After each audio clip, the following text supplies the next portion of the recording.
Gracias, señor presidente. Buenas tardes, muchas gracias por su comparecencia. Nos acabamos de dar cuenta de que la comisión se retransmite por Internet y aquí hemos estado hablando en varias ocasiones de una entidad y no hemos explicado qué es la FAFE. ¿La FAFE? Pues no tengo yo mucho conocimiento de la FAFE, pero le puedo decir que FAFE creo que es la Fundación Formación y Empleo de la Junta de Andalucía. Pero ha dicho usted hace un momento que le mandaba personal de la FAFE. Sí, se lo vuelvo a decir. Sí. ¿Y sabe usted desde cuándo existía la FAFE? ¿Cuándo se acabó? Si lo sabemos. No. ¿Y el personal de la FAFE eran funcionarios? No. ¿Qué eran?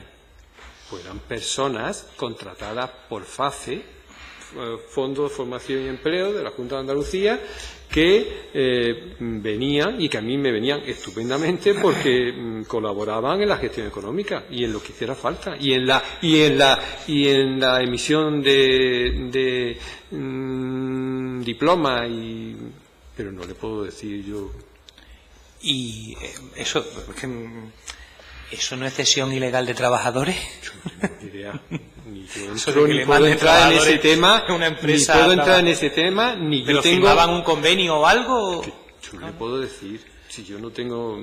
Ni yo veo esos contratos, ni yo tramito esos contratos, ni yo gestiono esos contratos, ni nada de nada. Nada. ¿Pero todos ustedes estaban allí en su delegación? Y de pronto alguien llamaba, vamos a mandar 7 tíos de la FAFE, poner unas mesas. No, van a venir 3 personas de FAFE, sí, para la gestión económica, sí señor. Y yo decía, pues estupendo, si pueden venir 4, venían mejor. ¿Y cuando tocaban los expedientes de subvenciones a la FAFE? Porque la FAFE... No. Los de FAFE eran multiprovinciales. O sea, que eran los servicios centrales, ¿no? Sí. ¿Y tiene usted idea de si eso de la FAFE era reproducible en otras provincias o...? No le puedo decir, yo me imagino. En Granada sí, ¿no? Me imagino que sí, vamos. Me imagino que sí.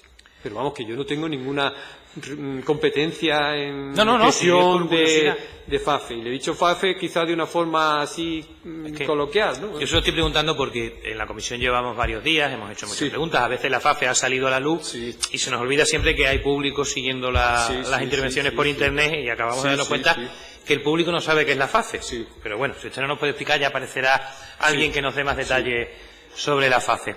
Siguiendo con lo que estaban diciendo de la efectividad o la eficiencia de los cursos de formación, en los programas anuales o los informes anuales sobre la eficiencia se recogían datos de los cursos a 6 meses, como se ha comentado antes y tal, pero se exceptúa en la inclusión de datos de la efectividad de las empresas cuya subvención iba ligada a un compromiso cierto de contratación.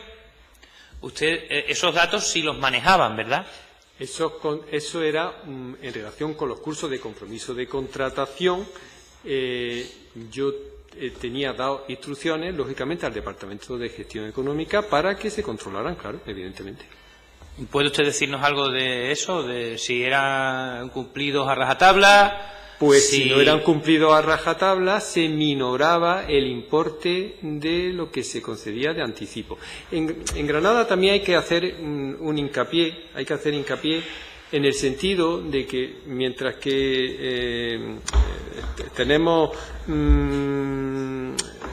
el esquema del 75% de anticipo y el 25% de liquidación, en Granada solíamos no dar el 75% de anticipo, solíamos dar menos. Por lo menos en el tiempo que yo estuve hubo épocas en que dábamos el 50% o menos, con lo cual teníamos una horquilla mayor para saber si esa entidad cumplía o no había cumplido con el compromiso de contratación. Y a raíz de eso es posible que las empresas se acostumbraran a practicar una cosa que en materia de obra pública es muy habitual, pero al contrario, es decir, se hacen ofertas a la baja. ¿Es posible que las empresas se acostumbraran a inflar los presupuestos para, con la primera cantidad de la subvención, estuviera todo cubierto? Por si acaso. No le comprendo. Entonces dan una subvención en Granada del 50% del coste del curso. De anticipo. ¿Es posible que en las empresas, en los presupuestos, a efectos prácticos reales, el curso estuviera cubierto ya los costes con ese 50%? No, empezaba con ese... No, ni mucho menos. No estaba cubierto. Lo que ocurre es que podía empezar. Podía empezar, ya. Podía empezar y que, lógicamente, podía empezar a andar y que con ese anticipo del 50% de ejercicio corriente posibilitaba que obtener un curso que con crédito de ejercicio futuro pudiera ser liquidado. Lo digo porque se han planteado en numerosas ocasiones con relación al profesorado de los cursos impagos a ustedes. ¿En la delegación les han llegado alguna vez reclamaciones de los formadores? ¿De los formadores? ¿De alguna empresa? De alguna empresa que yo recuerde, no. ¿Nunca han tenido ninguna queja? Por lo menos el tiempo que yo estuve. El tiempo que estuve, escaso. Le han preguntado antes al respecto de una cuestión que a nosotros nos tiene muy intrigados y yo quisiera que usted nos la explicara, pero casi al detalle diario. La famosa exceptuación. Usted evidentemente no entra en los criterios ni en la determinación. Pero un día cualquiera de un año como el 2008, usted está en su despacho y el procedimiento de exceptuación en relación a una empresa concreta, ¿cómo se lleva a cabo? Igual que nos ha descrito, bueno, pues se hacía la introducción del código en el programa, se firmaba esto. En relación a la exceptuación, ¿cómo se hacía? O sea, la exceptuación, pues en principio, y así venía siendo, por lo visto, habitual hasta que yo, cuando yo llego, es que las entidades, pues, aluden a que necesitan el anticipo del siguiente curso. Y entonces nosotros nos limitábamos... Perdón, le voy a interrumpir para ir aclarando. ¿Lo pedían entonces las entidades?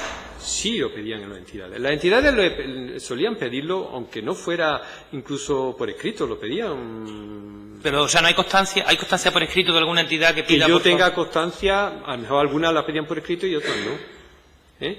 ¿Y ese escrito se unía al expediente, si existía? Sí, claro que se unía al expediente. Y nosotros nos limitábamos a trasladar esas peticiones de exceptuación a la Dirección General como órgano instructor que elevaba la propuesta al órgano concedente, que era el consejero, el jefe del SAE.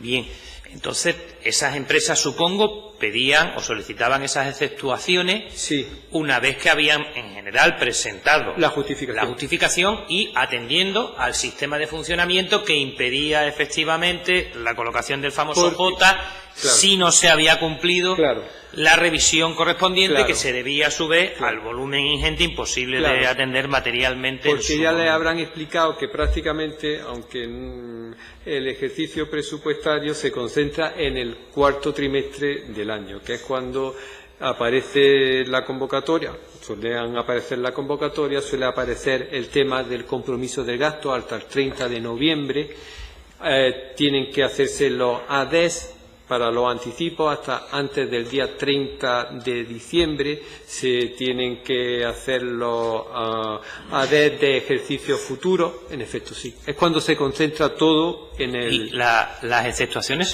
cuando ustedes las recibían, se hacía el correspondiente listado? Claro, y se remitía a Sevilla. A Sevilla. ¿Y eso era un listado simple o se ponía, como todos los años, remitimos el número de empresas que nos han solicitado la exceptuación? ¿O había un informe previo explicando...? No recuerdo muy bien, me imagino, no recuerdo muy bien, era un escrito en donde se ponía de manifiesto una serie de entidades que habían solicitado la exceptuación y se comunicaba a los efectos oportunos. O sea que la documentación existe y se enviaba de Granada a Sevilla, y de esa forma los servicios de entrada sabían a quién tenían que exceptuar. Y en relación con lo que usted me dice, venía después una resolución de exceptuación que se acompañaba al nuevo AD y además se tenía que poner en el AD de anticipo la fecha, como paso inevitable, la fecha de la exceptuación, porque si no, no pasaba esa propuesta de documento contable. Bien, y en eso entonces además era lo que le llegaba luego a intervención. Claro. En el caso de las exceptuaciones. Sí. Era obligatorio. Claro. Era obligatorio. Si no se ponía Si no se ponía en la propuesta de AD la fecha de exceptuación, no pasaba el AD.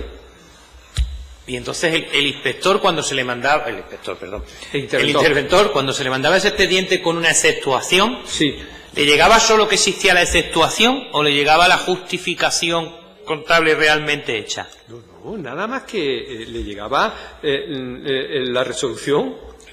La resolución y ya está. Claro. A efectos de verificar, dar el visto bueno a la intervención, si han cumplido los pasos ordinarios legales, claro, procede a hacer pago. También tengo que decirle, por lo menos en mi tiempo, a mí la intervención nunca me puso ningún reparo en este tema, ¿eh? No, claro, si lo que usted está describiendo cumple estrictamente la legalidad. A mí la intervención nunca me puso ningún reparo en los tiempos que yo estuve allí al respecto, ¿eh? No creo que pudieran, porque si viene una resolución pero de Sevilla, lo que fuera. Bien. ¿Observó por cualquier casualidad alguna denegación de exceptuación o quien la pedía la obtenía? ¿Algún criterio que tuvieran que dar explicaciones? ¿Alguna empresa diciendo, mira, no te han exceptuado? Recuerdo, lo que sí recuerdo es que en alguna ocasión había exceptuaciones, digamos, colectivas y en otras exceptuaciones individuales. No recuerdo más. Eso sí se lo explico yo. Hasta 2008 eran individuales y luego en 2009 se adoptó la forma de orden general. Por eso no recuerdo más. Bien, pues no hay más preguntas. Muy bien.